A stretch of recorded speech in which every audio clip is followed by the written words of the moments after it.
Welcome back to the Lanterne Rouge Cycling Podcast for the recap of Dwars Door Vlaanderen men and women's.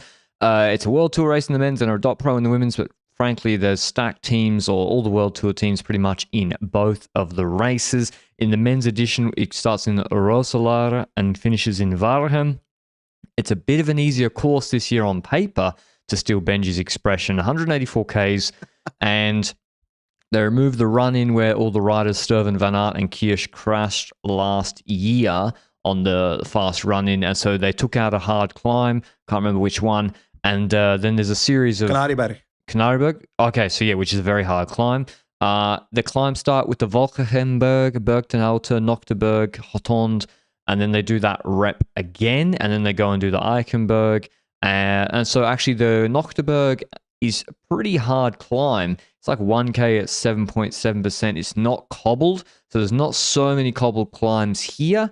And we had a lot of sprinters here. Milan for Trek, Merlier for Quick Step, Nokoi because he crashed out of Wevelgem, Philipsen for Alpecin, Sons, Van der Poel, and Binny as well for Wanty. Exactly. Now, early on in the race, we had a breakaway. We had 8 riders up the road. Peter Kellerman from Tudor Pro Cycling, Cyril de Salle of Wagner Bazin, Pedersen, not Mes Pedersen, but Rasmus Pedersen, so the Danish champion guy on Decathlon. We've got Mikkel Biel for UAE, Fabio Christen for Q46.5, Louis Aski for, I think, where is he these days? Silk Republic? FDJ. I've been so used to playing Pro Cycling Manager in 2028 that he's in Arkea at that era, so no. I'm imagining him at different teams right now. Joshua Giddings at Lotto and Taco van der Hoorn at Intermarché. Those were the breakaway riders, but I gotta be honest, for the next phase of the race, with about 86 kilometers to go, I've got in my notes anticipations. I was on a climb. I was on a Mallorcan climb in the neighborhood doing my joint cycling ride. So at the end of the day, I'm going to have to throw it to you to talk about the anticipations, buddy. So it was a very closed down race. No early break really got much leash. And when that happens and the speed is high, nearly 50 Ks an hour, 47 Ks an hour average, you know that there's cross tailwind and a lot of crosswind nervousness. And that's exactly what we saw when TV coverage started, that this break that Benji mentioned basically had no leash. And we see riders like Christoph trying to get across to it. And Little Trek, Visma, Alpecin, Quick Step with Merlier was present at the front of the race, sprinting into every corner because there's crosswind as well as the run into the Nochteberg, which is like the first important part of the race. And that's where, like, for those riders that like a Bjerg or Rasmus Serberg Pedersen, they're trying to get ahead before the Nochteberg, because if you're not in position there and the race opens there with a Mads Pedersen or whoever opening it up, we've seen what's happened in previous classics that your race could be over, even though it's 190 or it's 90 Ks from the finish. And that's what happens. I can't remember. Luke will correct me if I'm... Did Palace anticipate before then? So with about roughly 80 to 75 kilometers to go, I rewatched it after I came back. We had the breakaway getting caught. Mikkel Bjerg and Soyberg, who are in the breakaway, attack immediately when that happens because they want to stay ahead. And this is all in the run-in, not even close to Berg ten Houte yet. So like 12 kilometers before the run-in, maybe 16 kilometers before the actual climb. And then we see an actual attack by Tarling. Tarling, Paulus, and Fabio van der Boschke. No, but before then, Van Aert on the Nochteberg basically paced the whole Nochteberg, I think.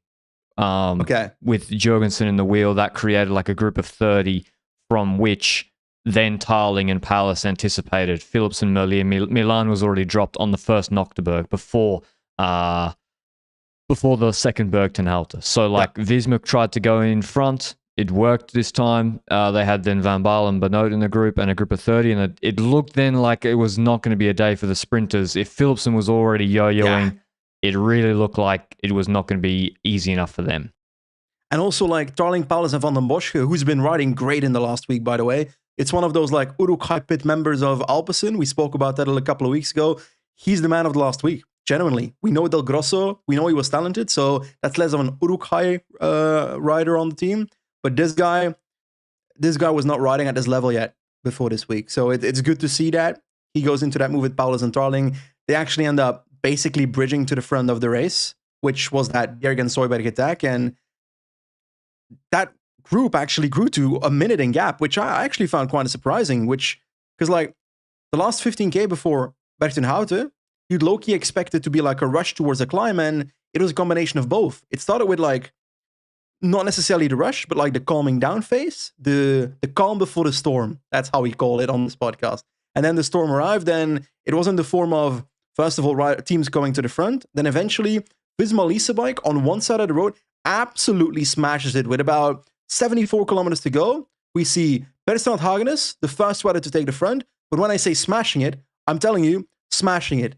Is that because there's crosswinds in the run into Berchtenhouten? Yeah, there's some cross tailwind in that section, and yeah, they put it in the gutter. There's also basically splits because Dylan van Baarle loses the wheel. So he drops the wheel in P5, and Affini starts ripping it. He'd come back with Perstrand Hagenes, and they create this split before even the Berchtenhouten, and Mads Pedersen's left with a tricky situation. Does he then try to close it and jump across? And he doesn't.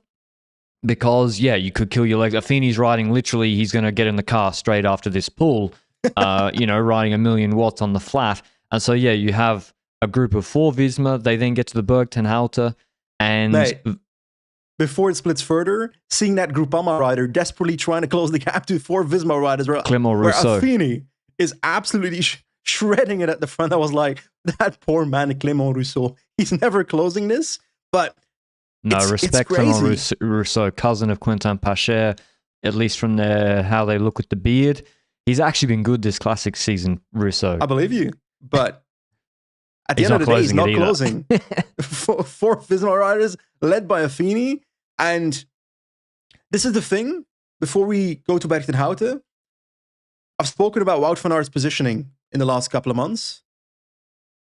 Is this influencing that in any way? Not necessarily for me, because this is a move where Visma Lease Bike is the first to make that move in the first place. They were in position to make that move, but it's not like it was a last minute, last kilometer, everybody trying to fight for the Berchtenhouten. It was for the crosswinds that they initially planned for, apparently. And it's an amazing move to see, and it reminded me of the old days, the Pyrenees. The Kuurne, yes, almost, no, not almost Saint-Laurent, but on the other one. de Papin, maybe. Yes. Yeah. Affini creates the split, and then they continue on with it. They've got 3, and now up ahead, what was crazy, there was a headwind this whole section. So let's shout out already. There was a headwind this whole time before that crosswind split, before the Rotonde, or before the Berchtenhouten. And there, Tarling, Van den Bosch, and Paulus barely, actually could not get across to Bjerg Pedersen. Now, Bjerg and Pedersen should have always waited for them, but they just literally had a chasse patate until the whole time. Tarling's fucked at this point because of that into that headwind. Paulus isn't. And so the 3 Vismas, Benoit, Jorgensen, Van Aert, go across to Bjerg, Rasmus Søberg Pedersen, Nielsen Paulus, and Fabio Van den Bosch of Alpecin. And it's actually, for Visma, they cannot get good cooperation in this group. If it was just one of them, if it was just Van Aert, probably the other guys roll through, except Van den Bosch. He's got Philipsen still in the group behind. He's their leader. Alpecin sprint option, not going to pull. Paulus starts to pull. Bjerg even gives a few pulls. Søberg Pedersen, 50-50. He's got the Bont and Gotera behind. And we see in the group behind, basically even more dysfunction, Benji. This gap was only 15 seconds. They could see them the whole time. Now, there is crosswind the whole time, but Bora, Pithy, and Van Dijks. Not surprising. Pedersen and Sturven. A bit more surprising to me. True. There was no coordinated chase from any of them. Groupama were it was like everyone was trying to bridge across themselves in a small group. Especially after seeing Pedersen at Gent-Wevelgem, there should be a very obvious hierarchy in that team. And Pedersen is your man for this race and for any classic right now. Now, is Stuyven on his own going to close a 15-second gap? It's possible. It's not impossible. Is it likely? Maybe not. But it's the first engine that comes to the front end to make something happen and maybe keep the gap reachable, if you know what I mean. Like, Stuyven doesn't necessarily need to close it, but if he can keep it on 15 seconds, then it doesn't become 40 seconds, which it actually ended up becoming. So we see that happening. And the second group, it turned into group 2 syndrome, though. Like, attacks in addition to the cooperation lacking. So it's like one rider tries to attack, the other tries to attack, and then you got a second group that forms with only individual riders of teams, and then, well, good luck. Well, exactly. It's like Groupama FDJ don't want to sacrifice one rider, Madawaz, to help Trek with Pedersen in the wheels, then just attack across a 10-second gap.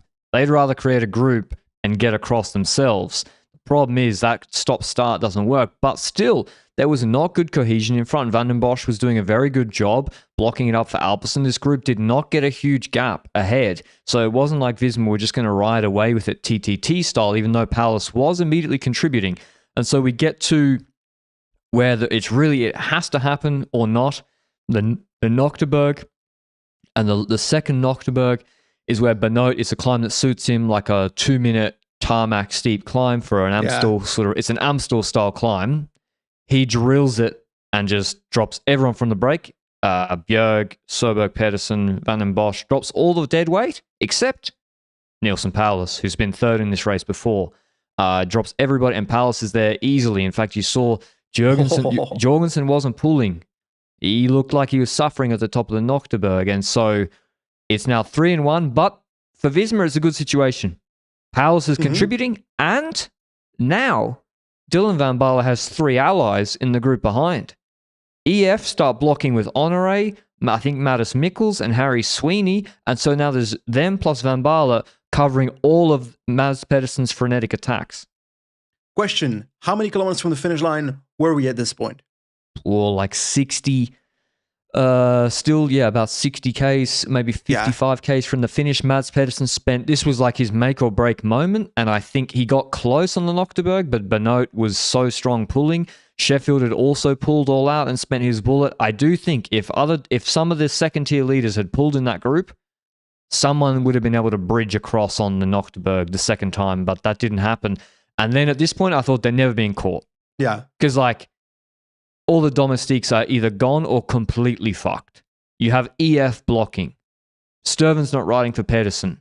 Pithy crashes at a certain point. UAE and these teams like UAE with Pollitt, they're not going to pull. They're going to just attack, stop. It's all advantage group in front.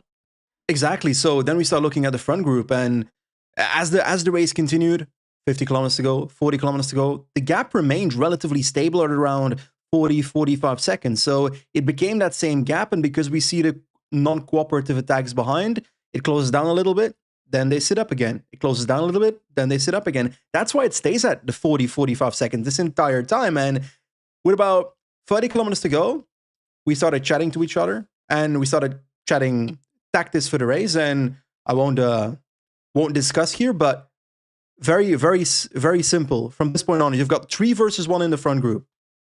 The way I look at it is the following. On paper, Wout van Aert has the best sprint. So there is the option to lead it out for the sprint. But on the other side, what if Wout van Aert skips a gear? What if his chain comes off? Stuff like that. Are you betting 100% on a sprint with Wout van Aert? Should you try and roll attacks? But that's where something comes into play at 25 kilometers to go. Or but even before then, Benji. Go ahead. You can also see Nielsen Paulus is feeling good. Mm-hmm. So, go and rewatch Dorn. It's like a long, flat cobble but a hard cobble sector. He is maybe the strongest in the group. Yeah. And so Paulus is never losing a wheel on like an uphill. He's surging. Was gapped. Jorgensen was struggling way more than Paulus on the Berg ten Halter as well. Paulus is clearly as strong as the group in general. Yeah, but he's clearly he's not just gonna. It's not like going to the finish with Quentin Pacher in the Vuelta sprint. Respect on the cousin of Clément Rousseau. But Paulus is clearly in good shape, and there is pressure from behind. So, which affects. Yeah. I mean, you never just bet on a sprint for starters, but when you can start to play depends on the pressure from behind. So if you have 3 minutes, begin to play at 30 Ks to go, no problem. Yep. But when Paulus is contributing and the gap is 40 seconds, and as Benji was about to say, there's a chase group of, who was it? Segaard, De Bond, Livijns, Del Grosso, Pedersen and Kung. I think it was created by Pedersen himself. Pretty strong group.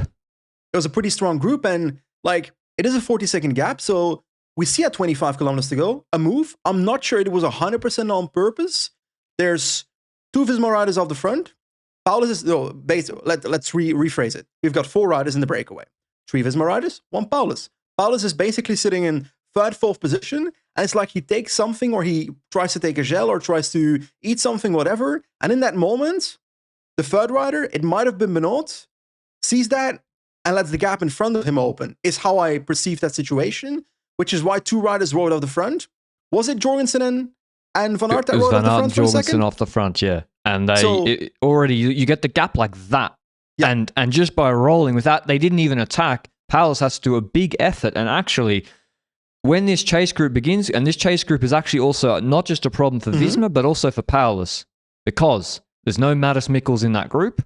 Yep. And Paulus's only way, maybe if he's thinking podium, he needs to do it, or to win, he needs to do it from the Visma group. He also cannot let Pedersen come back. So actually, Paulus begins relaying again. The gap stabilizes. It had gone from a minute to 40. It begins to go out.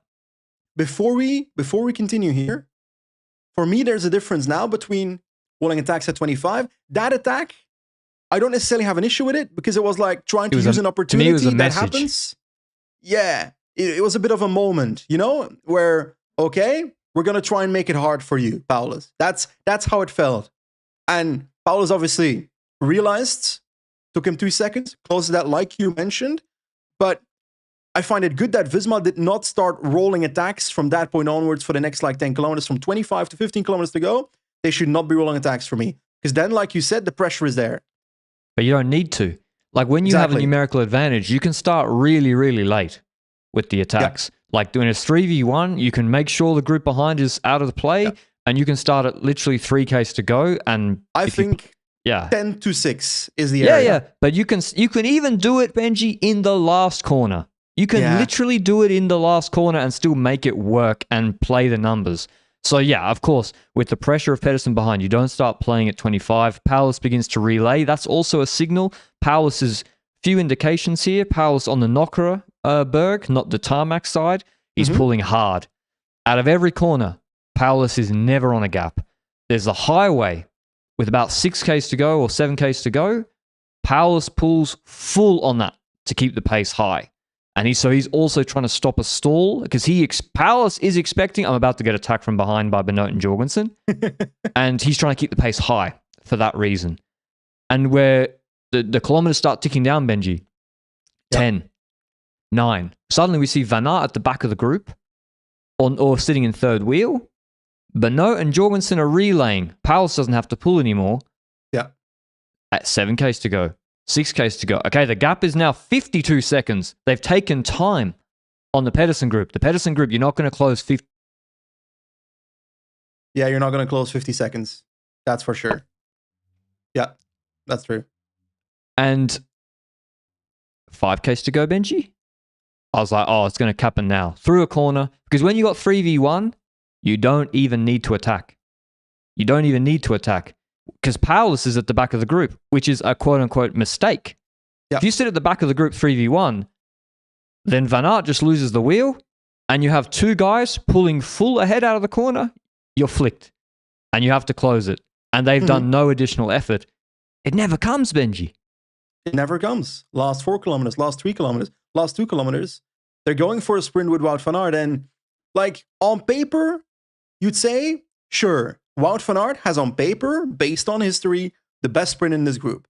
Paulus has had a couple solid sprints also at San Sebastian, I'm pretty sure. He won in a small group sprint, for example, so that reference is there. But even then, he should get destroyed by a solid Wout van Aert.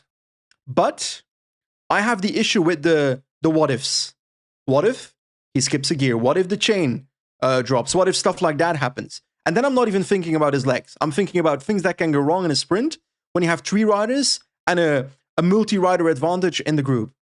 And for me, regardless of what happens at the finish line, there should have been rolling attacks in the last 10 kilometers. But before we get to that...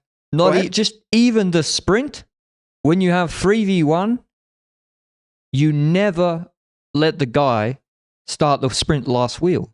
Yeah. Because he shouldn't be allowed to, because there's a right-hand corner here at 500 to go. and you should be able to let the wheel go. So then he has to start in front of you and hit the wind early. Like, the execution of that even was itself incredibly bad. Like, it was basically a peloton lead out in a small 4-group sprint. As if Paulus wasn't there. As if he wasn't there. So, as if he was a peloton, is how I see it. Yeah, exactly. You're like, we're going to increase the speed and then launch you out at 250 and make sure he doesn't get boxed in. So you can all tell what's happening. Nielsen Powers can't believe it. He's like, I've not been attacked for 10Ks. There's no group 2. I get to sit on the back of the group the whole time. He deliberately, you see him lay off the last corner, and then I was like, he's going to do it. Because he lays off the wheel last corner, and then he comes in. He knows Wout's going to sprint long. Jorgensen does the lead out. Benoit does it. Van Aert goes on the barriers. Powers slingshots around, comes level, and he beats Wout van Aert in the sprint, which is like incredible for EF. They've their biggest win this season, and an absolute disaster from Visma to go from the TTT at the start. Yeah, and then this is worse than like sort of having an anonymous race. You know, this is worse than that. It is like you're in full control of the race.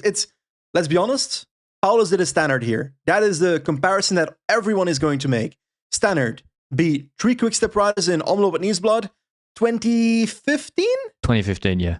Ooh, my history's on point. Then again, I shouldn't forget about that one. That was a scarring moment for every Belgian alive. Standard has been a nemesis since that moment for every Belgian, for me as well, like genuinely. So to have that feeling, that moment happen again in front of our eyes. I was watching this race with Mike McCarthy on like a small watch party we organized, and the only Green 2 Bay people showed Packers up. head coach. No, he was a Cowboys. 1992 world champion Trek, and with 25k to go, he was telling me too early to roll attacks. And then with 10 kilometers to go, he was telling me they should be rolling attacks now. They should be rolling attacks now. They can't just ride to just in case Wout has any issues. You got to do it. You got to do it. And he was right. And of course. I mean, everyone was watching was like, oh, it's coming. We've seen this in Kerner, Brussels, Kerner when Van Hooijdonk and Benoit rolled Morich and Wellens. We saw it when Laporte won this very race. Laporte anticipated at about 5Ks, 3Ks to go in this race 2 years ago to beat Kung and Co. with Benoit protecting from behind. When you have the option to win solo, it is always better than a sprint. But always. And it's inexcusable to not, even if you say we probably will go to a sprint because Matteo and Tish are a little bit fucked and Paulus is really strong, we probably won't finish solo. Even if you're like, okay, we probably will go to a sprint. You have to work him. You have to blunt his sprint a little bit. When he's sitting back of the group, you have to let the wheel go and create situation. Even in the last corner, make Paulus close Jorgensen or Benoit when Benoit kicks out of the corner. And probably Van Aert would have won the sprint with Paulus giving him the lead out. It's not like Van Aert lost. He lost by a lot, but also if Paulus gave him a 400-meter lead out, maybe he wins. It's even the last corner there was a chance to do it. And to do it like that, it's really unbelievable. It's worse than Quickstep 2015. It's worse. I actually agree as well. Because like with Quickstep 2013, are we overplaying the strategic moments there? Because they tried to roll him and Stannard was stronger, man. Yeah, they literally did what we're talking about. The Quickstep came to that race in the last 10 kilometers, I'm pretty sure it was. They roll attacks with their 3 riders. They made a few small mistakes, but by one. And Tom Bonen, despite being a sprinter that on paper is faster than Ian Stannard, they still tried to roll attacks and they lost the race. That could have happened today as well. That is a possibility. If they rolled attacks, that could have played out. But it's still more of a textbook strategy, and I would have probably chosen to go for that one over this one. That's not just said in hindsight. I was also feeling that during the race, and I think we think pretty similarly on that one. But it's also, is that then a car decision or is that a rider decision? Because I'm pretty sure Jorgensen's interview after the race, I watched his interview. He looked obviously disappointed. No shit. First of all, I think for Wout van Aert, this must be horrible feeling after this race. He was already not feeling fantastic. I'm guessing based on the pressure that's on him going into Tour of Flanders, Dwars Door Vlaanderen, Paris-Roubaix, especially that combination, and to then be on such a high with 10 kilometers to go in full control of the race, thinking I'm going to clean this American dude up. I'm going to wrap him into a hamburger and slice him. No. Get absolutely destroyed after your team goes for you, leads you out, and in something that you should be better at than Paulus, you end up losing at the end. I think, despite the race, which should give Van Aert some confidence towards RVV, the sprints will hammer him hard. I mean, why is Van Aert, say he decides to go for a sprint? Yeah. You still want Jorgensen and Benoit to blunt Paulus. Yeah. So you attack with them through a corner. Paulus, he's got Van Aert in the wheel. Then you're going to win the sprint. It's also, why is Van Aert trusting his sprint in 2025? Low-key not incorrect. But against He looked Paulus, mega strong throughout the race. But Van Aert said it after the race. It was a selfish decision. Jorgensen was obviously very disappointed. I haven't listened to Benoit's interview, but did Wout van Aert say that it was his decision in that interview? Because I think he did, right? Yeah, he said he would decide to go for a sprint. Well, I'm also of the opinion that Wout van Aert, based on what we've seen this year, should not be put by the team in a hierarchical position where he can decide that. Because Jorgensen has been better this year. Van Aert should not be able to decide that in this race. So I blame that part on the team car, that they allow him to make that decision over the others in that group. Right, this is a World Tour race. Visma haven't come close. Mate, hashtag Salmon winning. To winning, yeah, exactly. Winning together, that means. It's only Wout that gets to decide, apparently, in this race. Yeah, it's winning if Wout wins. And Visma haven't come close to winning a classic this year. This looked like a layup. Yeah. And then to act at the end of a World Tour classic like it's a kids under 7 participation football game, to give it to Wout is disrespectful to Paulus, and Paulus showed. Dwars Door Vlaanderen is a kids under. Well, yeah, but Benji, when you haven't won Omloop or Kuurne or E3 or Gent Wevelgem, it's your world championships. Then, and you got 3 against 1, then you got to make sure. And I will say again, there is a chance they roll attacks and Nilsen Paulus still wins. I really think Paulus was that good. If you watch the cobble sections, you watch the uphill sections, Paulus was flying. He was never in trouble. And if he counters 3 riders and solos, you have to just say chapeau. Yep. But I don't think he would have. He's not Tadej Pogačar, all due respect. And yeah, if you flick him through some corners and then eventually attack from behind with a change of pace, you would have got away solo and it would have been all over. Now, I think both our opinions is when this race finished, I was in complete shock. Complete shock. And in the laughing shock, like, oh my God, what have I just watched? Because 4:07 today, I sent you a text and I said, imagine if they get Stannarded.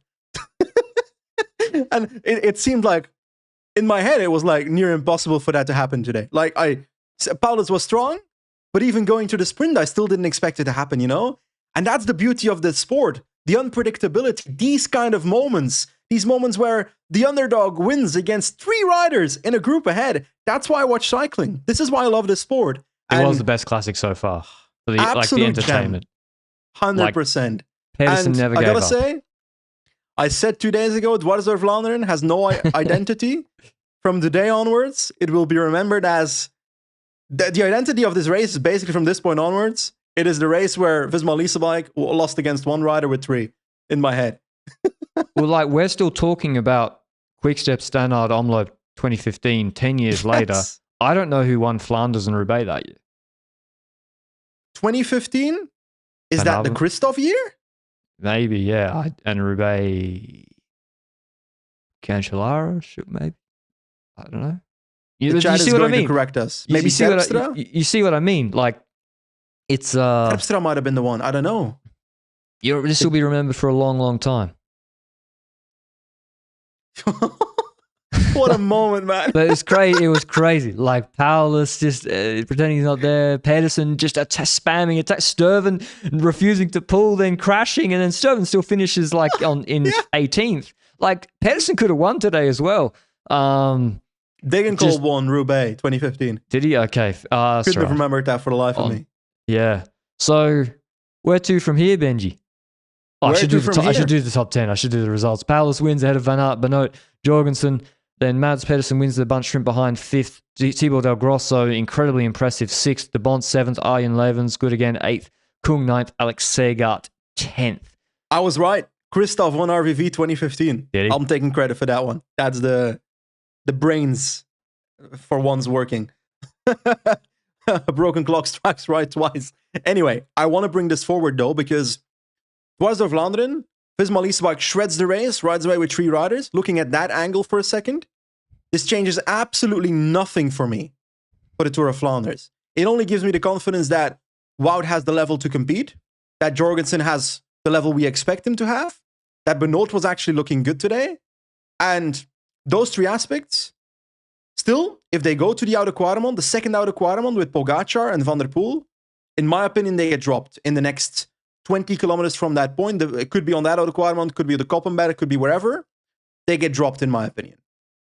So to me, they are in the same camp as Ineos, where they have to anticipate before the second Oude Quaremont, whether it's Molenberg, whether it's a random fucking hill. Like, you know, it's like, or does this change your opinion that one of them might be able to follow when the moment of truth happens? Oh, I think the split from Affini and Strandhagenes was really the decisive moment of creating that move, frankly. When Van Aert went on first Nochteberg, there was still 30 guys there. And he wasn't going all out. So, no, it doesn't really change much for Flanders. I think Pedersen looks incredibly good. Trek as a whole, Milan dropped very early. Kirsch was out. Yeah. Sturven and Pedersen dynamics are very weird. And I think. And yeah, so it doesn't. It just doesn't. Yeah, if I was Sturven after E3, I wouldn't have pulled for Pedersen. This much just outsiders for me, for RVV. Yeah. I see a very small chance of them winning the Tour of Flanders. I'd like to see a group going ahead with Ineos, with Visma, with the little Treks of the world. Make it harder for Van der Poel and Pogacar to control the race with their teams. But at the end of the day, the main difference compared to last year, I'm already spoiling our RVV preview that's coming in the coming days. But the main difference is that last year, Alpecin had to control the race themselves until the second Oude Quaremont. This year, it's UAE and Alpecin that can most likely do that, no? Yeah, well, Alpecin and San Remo, we thought Staker Langen. UAE put Staker Langen in the team, I think, to control, and then Dillier just paced the whole time. So I don't actually know. And maybe after the Van der Poel being caught behind in E3 with the crash, maybe he's a little bit more attentive in the front at the start, and so they take control. I don't know. Is it worrying that Wout van Aert has cramps in a sprint at the end of Dwars Door Vlaanderen, knowing that Tour of Flanders is 270 kilometers? Worrying for what? I don't know. It's not like he's going to sprint for the victory, so. I mean, it's... Well, to be honest, if Van Aert goes to the finish with Pogacar and Van der Poel, Visma should be happy. Yeah. So it's very unlikely right now. But if he goes to finish in the sprint, that's a good outcome. It's what we're talking about here is like when you're the underdog, going to the sprint is good. Yep. If you're Nielsen Powell's going to the sprint, if you have to not work in the last 10Ks, like he didn't really, going to the sprint's your best outcome. If you're Van Aert in Flanders and Pogacar and Van der Poel for some reason just want to go to a sprint with you, great outcome. But I don't think Pogacar's going to be too happy to do that. Yeah. I think he'll drop some bombs. We'll say that for the preview. Exactly. Sorry, I was the one that had to be muffled there. We got to talk about the women's race now because my buffet at this hotel closes in about 50 minutes. So we got to get through this race, buddy. We've got women's race. Women's race is on. With about 50, I got to be honest, I didn't watch the first 100 kilometers of this race because there was no broadcast, so I switched over after. And social media was kicking off after the men's race. Yeah. It was like a legacy social media day. That was special. Like, I will not forget that Paula's victory in a long time. No. But when this race finished and the social media stuff happened, I did scroll back and try to watch the last 70 kilometers, the main activities there. And there was an attack from Kopecky on Berg ten Houten, set up by SD Works, and there was no real separation there. And the group comes back together afterwards. Reusser counters, once again, fails to get separation. Eventually, Krag goes, no separation. But then eventually a group goes with those two riders that have just tried to attack. And that includes Marlon Reusser, Amber Krag, so Movistar Reusser, FDG Suez, Krag, Lucinda Brand from Little Trek, and SD Works tries to put Femke Gerritsen. So the usual SD Works strategy of shoving in a rider to try and be represented. Sometimes representation fallacy, sometimes a good representation. It depends on the day, but at the end of the day, lots of time, there's other teams that end up doing the work behind them to try and close that. Sometimes it backfires for SD Works. Now, not much happens for the next, 30 kilometers in this race, except Amber Krag and Reusser basically dropping Gerritsen, so representation fallacy at work. And Lucinda Brandt also being dropped there. So Krag and Reusser were the strongest there. And then we get a group basically chasing behind that. Still includes the likes of a Kopecky with a Bredewold, Gerritsen who's been caught, Longo Borghini there. We've spoken about her quite a few times in the last week and a half, the last season and a half, to be honest, based on the fact that she won RVV last year. She's so lonely in her team. Vlodarčic's active in the early phase of the race, trying to control moves, but at the end of the day, in this phase, she's always isolated. So it's not super easy for her to set things up. She has to do everything herself. But then you've got Balsamo, Van Dijk, and Henderson, so 3 riders for Little Trek. Shabby for SD Zuins in that group, which is probably trying to block the chase. Lippert doing the same for Movistar, Buxton and Iviadoma also there, and a bunch of other riders. Petersen as well, by the way. So that's basically what the peloton looks like, roughly 30 riders. It's nothing crazy. That's with 30 kilometers to go. But we see a move on your favorite cobble section. You mentioned it in the men's race. You've ridden over it yourselves, buddy. And I'm pretty sure, is this the cobble sector that last year when we went to Flanders to ride cobbles, that there was a cobble segment taken out of the Doorn? And you had to walk around it? I had to walk around. I had to walk the gutter of the Dawn. I was not happy. It was sunny that day. I think, I can't remember. You guys had to drive around it. You couldn't find me anymore. Yeah. Because, that's this section. And that's why I remember when Palace was going well, and I was like, I remember this section. I know these cobbles. You walked it? Elisa Longo Borghini, I'm telling you, she's the best rider, all-round rider in the world right now. Demi, best climber. But if Elisa Longo Borghini was on SD Works, she would have won, I don't know, how many race days she got? A few. She would have won every race day. She really is so strong that she's solving these problems all herself, and even with SD Works kind of doing the right thing. Getting Gerritsen ahead, who won Hageland. This is not that hard a classic. They're getting decent riders ahead. She was also decent in Strada. This is I don't think a bad SD Works tactic, particularly because, you'll just take Reusser and Krug being in the group and hope that the others have to bridge across. And Kopecky can profit in the wheels. That's not really what's happening, Benji. Kopecky looks suspect, I would say, before the race really even exploded. She just wasn't looking that sharp the whole time. Not like we'd expect. Yeah. For example, if there were moves, she was not the one that was on the case. She was a lot in the back of the group is how I felt about it. And usually you'd see Kopecky riding at the front. Even in MSR, we saw that. Her being very present at the front of the group, even though we had SD Works then taking care of Ibis in that moment. Here it felt like she was not necessarily on the case. And, well, to be honest, you mentioned the Doorn. When that attack happened, when Elisa Longo Borghini goes on the Doorn, we see it cracking behind, because we've got the breakaway in view, and in the back we see the crew behind cracking under the attack of Elisa Longo Borghini. What was noticeable for me is that it's not just the fact that Kopecky's not there, but it's in general that SD Works is not present in that response. They just weren't. It's not like they were just not good enough to follow. Yeah, they just weren't good enough to, as Benji said, and it was very, very clear to me the whole way. I was like, at least Long Borghini's going to bridge across. Maybe Krach and Reusser begin to work with her, and that actually increases her chance to win. She can drop them later. She can beat them in a sprint, frankly. Yeah. That doesn't ever happen because when she got across them, they were on their limit. Reusser, I think, if it was flat tarmac, straight line, she follows. Yep. She was just off the wheel cobble section. They go through a right-hand cobble turn. Royce is not as technically good as ELB. Gap opens, Cooked. curtains. And But it would have been curtains elsewhere. yeah. ELB was like riding like Pedersen Like a and dog. Van. Yeah, she just did not care. She was the strongest. She was the strongest in Tour of Flanders last year, and she looks in damn good shape for that. Although Voss wasn't in this race, maybe she could have been there. Who knows? Woulda, shoulda, coulda. She's the favorite for RVV, but that's for tomorrow. Yeah. And we're like, okay, Kopecki's cooked. Is she going to ride just all out for Bredevold? Probably not. And basically, the gap opens to 35 seconds. I'm telling the guys, all right, line up the podcast in conjunction with ELB celebration.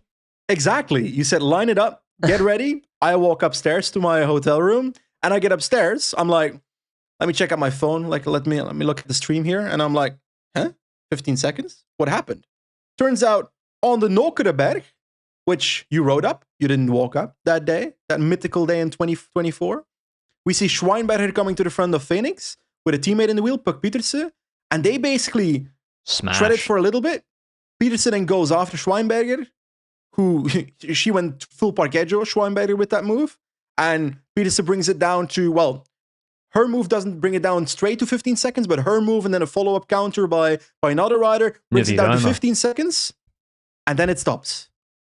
And was there potential in that group to close it down, you think? No, I don't think so. Because they literally went, they did their maximum. They went on the Nokereberg or the backside of it, that Schweinberger lead out plus Pietersen attack all out plus Nuviadoma counter. That was it. Like, there's then a short descent after there and then a right-hand turn. Nuviadoma looked for people to pull through. They had nothing. Yep. You've just done they've done everything to get to 15 seconds. They have to recover for the next 2 minutes. And yeah, indeed, when they get to like the highway overpass, Kopecky gets dropped on a Pietersen acceleration. They're that cooked in the group, even though she was trying to work for Bredevold, or I don't even know actually it was weird because in the end she comes back. So, no, ELB, unless they shut it on that uphill, it wasn't happening. And actually, the gap goes to 2 minutes. They just stop, like a group of 10 riders who were full dropped come back with, I think Balsamo was always in front, but a group of riders comes back. ELB wins solo. She was fiddling with her socks a lot. I don't know why she was so concerned with her socks. She pulled them up about 5 times in the last 300 meters, but they were already like up. Normally, I would want to pull my socks down if they were too high, but she wins in dominant fashion, setting a marker ahead of Kopecky, who won the bunch sprint. So even though Kopecky got dropped after that acceleration, she beats Balsamo in the sprint, which is very impressive. Balsamo 3rd, Pietersen 4th, Bredevold 5th, Lippert 6th, Guazzini 7th, Confolinieri 8th, Shabby 9th, and Marta Bjerg, Edseth 10th, who's having a pretty good classics campaign so far. That is true. Honestly, Lamborghini Smash, she just destroyed everyone in this race. Yeah. And to be able to bring that home with a solo like that, she looks in fantastic level. Bit worrying for Kopecky. I don't really know what to expect on Sunday now after this, so that's going to be intriguing. But outside of that, what else did we kind of learn of this race? Like, I would treat, don't go ahead of our Flanders preview, but I would treat ELB like Pogacar, and if you're not ahead of her with strong riders, you're going to lose. I think ELB looks by far the best classics rider right now. Who won Strade? Oh God, who won Strade? Voting? Yeah. So maybe it's fictitious that I just said that, but I think and I don't think Lamborghini drops Voting, but what happens after? And Volling's not doing Ronde van Vlaanderen. So oh yeah, well, irrelevant then. So forgot about that. I think ELB put down a big marker today, and I think I'm not sure the men's edition today changes too much for the weekend for Sunday. I think the women's edition, you have to take stock of what happened with the women's and adjust your strategy for Sunday. At least I think. Is there a world in which Balsamo being a little Trek versus Wiebes winging it as D-Works leads to a consorted chase of those two teams behind? But which Trekker? which Trek will chase for her. Well, at the end of the day, I'm not sure Balsamo can survive the RVV parkour in the first place, so is it a relevant question? Yeah, probably not. She was impressive today, but also these are mostly flat cobble sections. So the hardest moments of the race, like the Gulgemstraat, the Nokkerberg, and the Doon, and the other ones are tarmac climbs. Yes, they're hard, but they're tarmac. And yeah, as Luke just said, she still lost the sprint, Balsamo, to Kopecky, who was cooked. So Balsamo was also on the limit. So yeah, I think Wiebes is a big factor. Wiebes might be straight up stronger than Kopecky right now. Yep. I'm not sure Wiebes is getting dropped on that highway overpass. RVV is a very different parkour, though. Of course, yes. Koppenberg, I'm not sure who gets over that. Like, but certainly, half they of the need group's going to be Wiebes standing in. still. Yeah. Yeah. Honestly, I've got nothing else to say about the women's race. But there's one more thing I want to say about the men's race that I thought through a little bit. The thing also with Wout van Aert is that I do think this could be a good thing for Visma in the future, in the sense that Benji, gotta get you on the payroll. Fuck. No, I'm not having that. Not having that shit. Because it's a backhanded compliment. The backhanded compliment. To be clear, towards, Benji's not. Benji's not on the. You're gonna hear why. Yeah.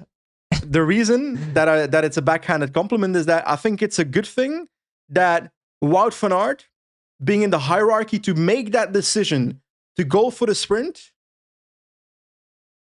backfires. I think that's a humbling moment for him in that position. And I think this might lead to him not being able to make those decisions in the race, which I think should happen. Because Jorgensen, strategically, is better than Wout van Aert. Jorgensen's always in position, yeah. But the strength of the team in the Classics has always been its collective. And when you lose it needs to be a collective decision, but for me, it's a team car decision. Yeah, but based on input from the collective. It's fine for Van Aert to be like the slightly protected rider. Even it's not Flanders. It's fine for Van Aert, but so there's always a hierarchy. There's always a hierarchy. It's co-leadership. No, but I mean, it's not Wout van Aert above Jorgensen. No, that's a mistake today. You attack first with Benoit, let's say. Yeah, and then Van Aert's in the wheel of Palace, or what? I don't know. But you're right, Benji. It's like. Yeah, next year for the Classics, Matteo Jorgensen has almost more right to say what the team does in those situations. I mean, they had two of them in this group last year and they won with Matteo and Tish rolling attacks. It's hard to say more right to say, but to me it's the collective input of those riders that are in that position given to the team car who needs to make the decision based on that. Because at the end of the day, the responsibility is also on the team. For me today, Wout van Aert, sure, you can blame him and say, oh, it's selfish to make that decision. For me, it's also a mistake by the team car to allow him to make that decision in the first place. Yep. Anyway. If it comes to a sprint, obviously we're going to sprint with Van Aert, not Benoit and Jorgensen. But first, as we said many times, you gotta try work him. You gotta try working even a little bit. We're analyzing this a lot. At the end of the day, it was a fucking funny finish. Most memorable Dwars Door Vlaanderen we've ever watched, Benji, and I think probably the most entertaining classic 2.5 hours of classics racing so far this year. I hate to say it because it shouldn't be a Walter race in my head. It was good, like opening the race early, Pedersen attacking. Like you think Visma are going to win it? They don't. Like it's the swings and roundabouts. It was a very entertaining race. You hear that? Buffet is calling. Buffet's closing. All right, Benji's got to have dinner. I'm all thrown out of sorts by daylight saving, so I'm feeling a bit weird. And we'll let Benji go. Thanks for listening as always. We'll have our Tour of Flanders preview tomorrow. And until then, ciao, ciao.